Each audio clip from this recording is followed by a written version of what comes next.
Good morning, everybody. Welcome back. Today we are unpacking law number 33.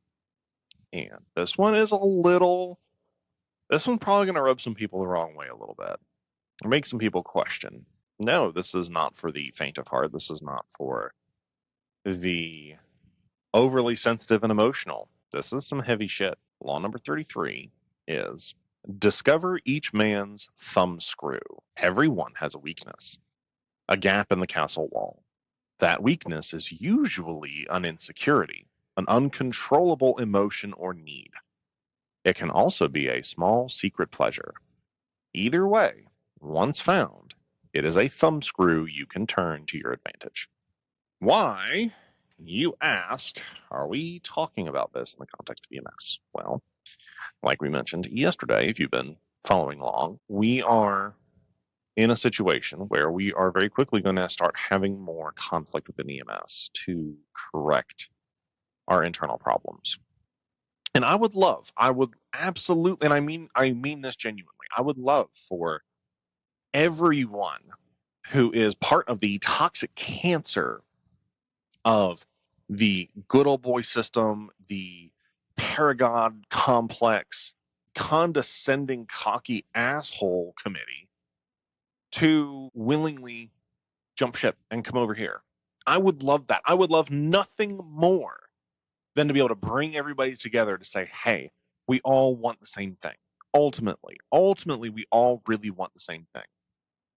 Unfortunately, a lot of people are a lot more concerned about preserving their position than they are about bettering the rest of EMS.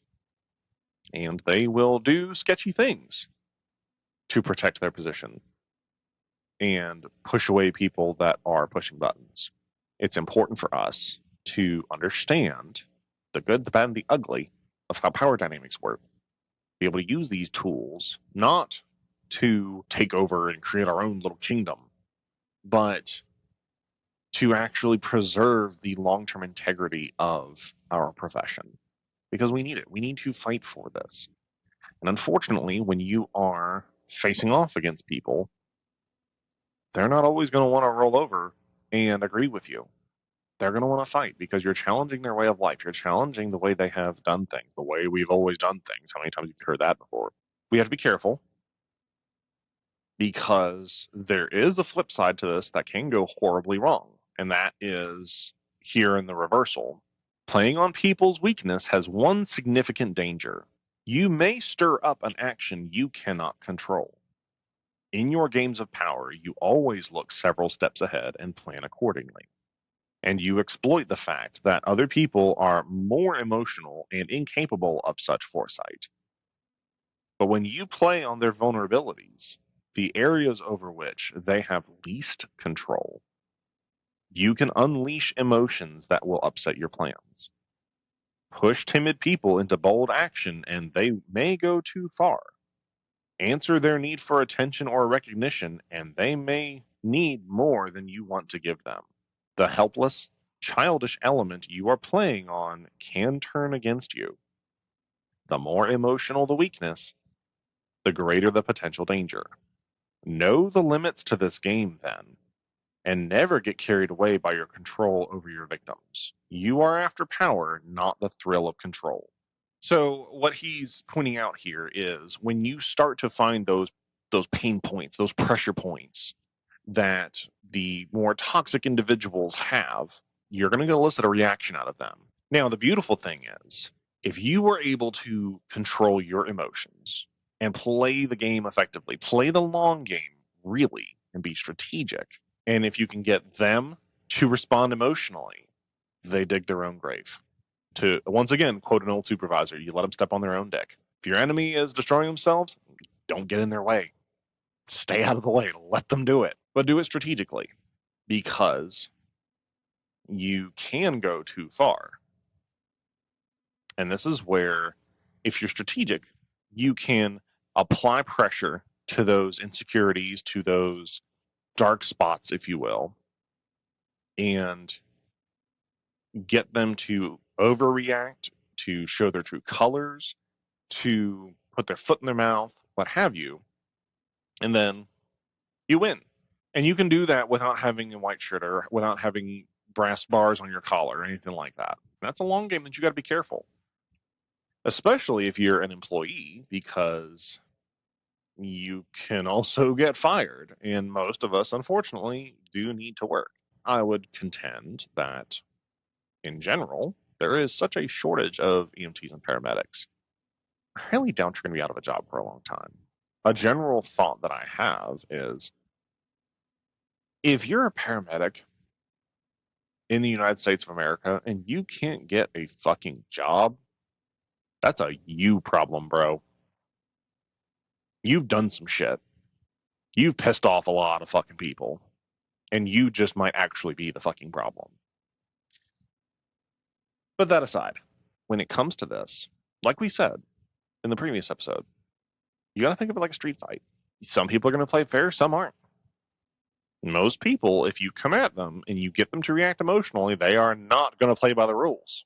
So you have to know what you're walking into and what you're able to handle and what you're not.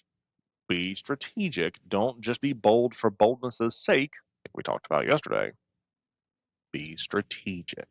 The beautiful thing is people that are being self-absorbed, that are simply protecting their position at the expense of the well-being of everybody underneath them, they only have so many places they can hide. And not only do you need to find where the bodies are buried, figuratively, but you also need to figure out what their weak spots are. And I don't even just mean personally. What is the one weak spot that everybody fucking has? Money. So when you are addressing a problem, it's important to, with a great, huge, glowing sign, show them how their fucking behavior is going to impact their money. That sometimes works. In general, if you're being political, if you're playing a game of chess, that's the way you got to go. You have to demonstrate the effect on the bottom dollar because, unfortunately, that is what a lot of toxic administrators care more about. They care more about the bottom dollar than anything else. So, being able to adapt the needs, the genuine needs of field crews, into a package that plays on a toxic leader's need for balancing the budget. Cool, you win. So, it's not just that you're stirring up trouble for the hell of it, it's more of you are playing on their underlying needs and wants. They need money in order to stay in power. And if they're not bringing in money somewhere, they're not going to be in power. So this is a very nuanced game. This is a very nuanced effort.